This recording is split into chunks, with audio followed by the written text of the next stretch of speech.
Hello guys, in this video I am going to show you how to set the authorize management section in the Widgetable application.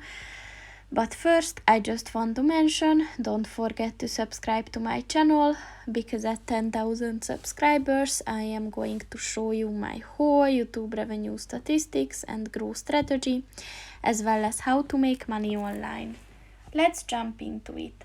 First of all, open the application on your phone and then click on the More button at the bottom of the page on the right. And then at the More section, scroll down and look for the Authorize Management section and click on that. And as you can see, here you can set the permissions for different devices.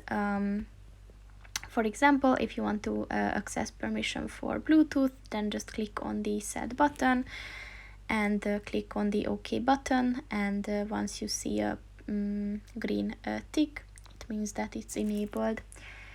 And you can do that with your photos, location, and the Health app. So that's pretty much it for this video, guys. See you in the next one. Goodbye.